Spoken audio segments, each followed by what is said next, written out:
The Penguins have a massive decision to make relating to their power play unit.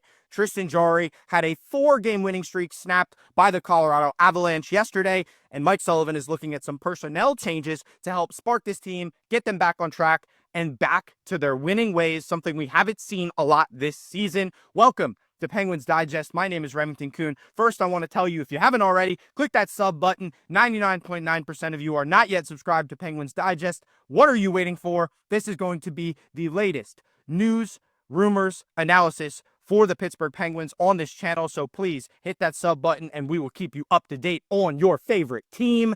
Let's move right into the content. First, we got to talk about special teams. Now, this is something that has been a strong point, but also a weak point for the Penguins recently. Their power play has been an absolute disaster, and they've shown their moments. You know, they've had their moments where they've looked pretty decent out there, but for the most part, it has looked dysfunctional. The passing has not been crisp at all, and a lot of turnovers have occurred. But for the penalty kill, I can say pretty much the opposite. So let's look at this graphic.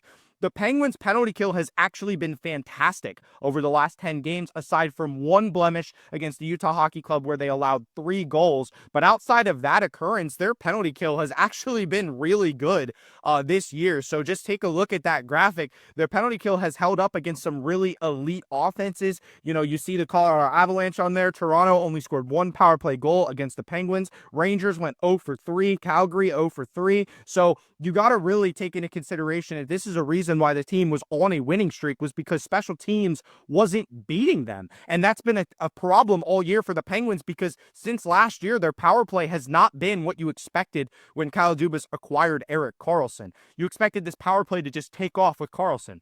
But there's been more confusion than anything else, and they just haven't been moving the puck smoothly. They haven't been picking their shots and opening up the lanes well enough, and they haven't been getting pucks on net. So it's just been a disaster on the power play, but the penalty kill is something that deserves a lot of credit because they have been really good. As you take a look at the line combinations that have been used most frequently on the penalty kill for Pittsburgh, Noel Acciari, Matt Nieto. Nieto is actually a scratch a lot of times. So I think really the most effective player, if you look at the reoccurring theme here, it is Noel Acciari. Acciari, Pettersson on there quite a bit. Kris Letang's on there quite a bit. Cody Glass has been used a little bit more on the penalty kill lately. After he scored that goal the other night, he actually killed a penalty right after that. So he made a really good clear to help kill off that penalty and keep the Avalanche stymied for a little bit longer as the Penguins stayed in that game. But those guys on that list deserve a ton of credit. Obviously, St. Ivany is not on the team right now. He got optioned down,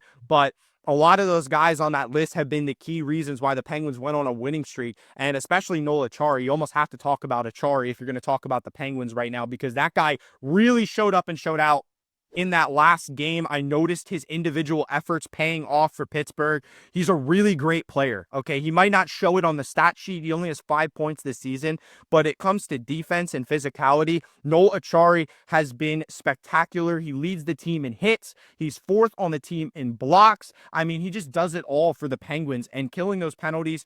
You saw on that graphic that I'll bring right back up, he has been out there a lot on the penalty kill, and he just does a great job. High energy player, very physical, just defensive guy, defensive minded. And I just like seeing Noel Acciari out there. It was a great pickup by Kyle Dubas in free agency, him and Nieto as well as the most common pairing for forward combinations on the Penguins penalty kill so far this season. As we move into the next formation of this, and that is the Penguins power play unit. That's the flip side of the special teams coin. The penalty kill has been great, as you saw, but the power play has not been. Something that's different right now for the Penguins is Kevin Hayes is getting some ice time on the power play, which is a very interesting decision by Mike Sullivan. I understand why he's doing it. Obviously, you want to get Kevin Hayes going. He has been a player that was brought in for a reason, and he has a great shot. He can pass really well. He gets to the dirty spots in front of the net and can make plays, screen the goalie, you know, be a presence in that blue paint, kind of something Brian Rust is really good at. And that's why you see him kind of taking Rust's role on that first power play unit, and then Rust playing on that second unit, doing that dirty work in front of the net. But you need a guy like that, and if that's what it takes to get Kevin Hayes going, I'm all for it. So let's see if he can do so. But as far as what the players believe right now, let's look at what the players believe. So Matt Grzelcyk was asked about what's going wrong with this power play right now, and he said, I think they just came at us with some pressure, and we weren't really moving pucks quick enough. I think we were kind of trying to get to specific spots versus I think we've been at our best when we're just having that 5-on-5 mentality, playing fast and moving pucks quick. And we didn't do a good enough job out there. And that pretty much sums it up for the Penguins. For the first minute of their power play against the Avs at the very end of the game, it was a night and day difference from what we see in the rest of the game for the Penguins. But then they just fell flat again. So I think what Grzelcyk said really speaks volumes about what the players feel right now. He's been playing a lot of power play minutes, so he definitely knows what he's talking about. As we move into the second topic here today, high danger chances. Have to limit those. The Penguins defense has not done a very good job at limiting those at all this season. So we really need to focus on limiting those high danger chances moving forward. You see the Avalanche skill players just kind of getting whatever space they want in the offensive zone, able to get to the slot, get to the blue paint, and threaten our goaltender, Tristan Jarry. Jarry obviously was put in some really bad situations, made a couple of big saves early against the Avs, but then the Avs started beating him with their skill. Nathan MacKinnon with a beautiful shot, got it by him, and then beat him glove side. And then obviously Mikko Rantanen was able to sneak one short side on Tristan Jarry as well, a puck that he would normally stop. But it's these turnovers that are causing havoc for the Penguins and putting Jarry in situations that he shouldn't be in. So you can't blame Jarry entirely because he's doing his best. It's the defense that's putting him in these terrible situations. So let's dive in deeper. Let's look at the analytics. So for on-ice expected goal differential, this is a stat that I value heavily when it comes to analytics. This is a stat that projects the expected goals forth versus the expected goals against for players. So the reason why this is such an important thing is because you can definitively tell which players are more effective at 5-on-5 at helping the team create scoring chances versus the players that are turning the puck over and giving the other team quality scoring chances. And if we're trying to limit high danger chances, we have to look at what players are the culprits here. So this graphic will show you the forwards. So we'll look at the forwards first, then we'll look at the defense. Look at some of these players at the top of the list. On ice expected goal differential. So the most effective players at 5-on-5 hockey for the Pittsburgh Penguins this season have been Rickard Rakell, Cody Glass, Sidney Crosby, and Blake Lizotte. Now, I could have told you those four names without even looking at this graph because it's evident watching the games which players are helping and which players are hurting the cause. I'm not going to get into the negative and the players that are hurting the cause. You can look at the graphic for yourself and see exactly which players aren't doing their job, but I'm not going to call them out. It's not my job to, but these stats actually do show you exactly what players are helping and hurting your chances of winning a game. And those high danger chances are something we can't afford. Marcus Pettersson has actually been the Penguins' best defenseman this year. And for as bad a rap as Erik Karlsson gets, he's actually been the second best at 5-on-5. And the worst has been Matt Grzelcyk and Kris Letang.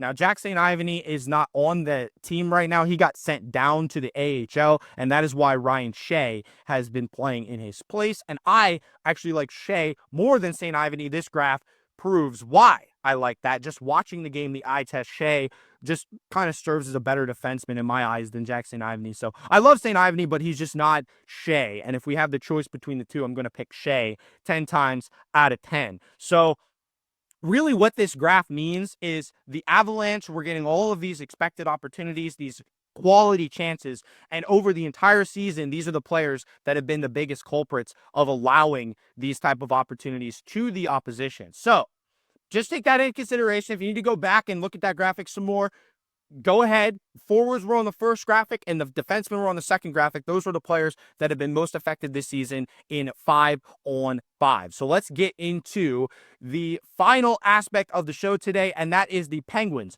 versus Habs preview. A very fun game that's setting up for tonight in Canada, in Montreal, at the Bell Center. Very excited to see what happens between the Penguins and the Habs, two teams that have underperformed. The Penguins are obviously in 7th place in the Metropolitan Division, and the Habs are in 8th place in the Atlantic. So two teams that really, I don't know if I could say they were expected to do anything crazy, but they just haven't been what they thought they would be. The first thing I have to show you is the line combinations for the game tonight. There was a tweet that was put out from the practice in Cranberry before the team flew to Montreal, and that is where we stand. Raquel still playing on that first line with Crosby and Russ. Tomasino, Malkin, and Cody Glass getting a chance to play on that second line. Sullivan had some things to say about Cody Glass, and I will obviously talk about that in the next episode, depending on how tonight's game goes. And then obviously on defense, the most notable thing is Owen Pickering moving up to the first line to play with Kris Letang. That kid is going to be a superstar in this league. I'm a big fan of Owen Pickering. Stood his ground against Nathan MacKinnon. Talked about that last episode. Now he's getting a chance to play on the number one pairing with Kris Letang. And then Pettersson Karlsson, obviously a lockdown pairing in number two. And the third line are two guys that should really not be on the team, Ryan Graves and Matt Grzelcyk, two guys that I'm not a huge fan of, and I would be open to getting rid of both of them. So let's just keep moving on. Mainly, I want to talk about Cole Caulfield. Cole Caulfield only has 5 players in the NHL scoring more goals than him this season. He has 17 goals this year, and the most important player, I would argue, other than Cole Caulfield on this team right now is Patrik Laine. Laine has 3 goals and 4 points in his 4 games played since coming back from a serious injury. Patrik Laine is a superstar. I was wanting the Penguins to get him back whenever he was on the block, but now he is a Montreal Canadien, and he has revolutionized this team. As we look at what this team has done down the stretch, they've actually played a lot better since Patrik Laine returned to the lineup. But let's break this down a little bit more. The Penguins, obviously, offense just slightly better than the Montreal Canadiens as far as goals per game, but it's even. They're 22 and 23 in the league. Shots on goal, the Penguins are almost top 10, and the Canadiens are dead last in the NHL in shots on goal. Power play, even as well, 13th and 14th, so only 1 spot difference there. And then faceoff percentage, a huge gap. As we talked about, Sidney Crosby, NHL's all-time leader in faceoff wins, and how Mike Sullivan implements multiple centers on a line actually really helps with defensive zone and offensive zone faceoffs. And then if you look at the defense, goals allowed, the Penguins are dead last in the NHL in goals allowed per game, and Montreal is third to last. So that's not good. And then shots on goal per game, the Penguins are third to last. And then the penalty kill has actually been more effective for Montreal despite the Penguins' recent run of success on the PK.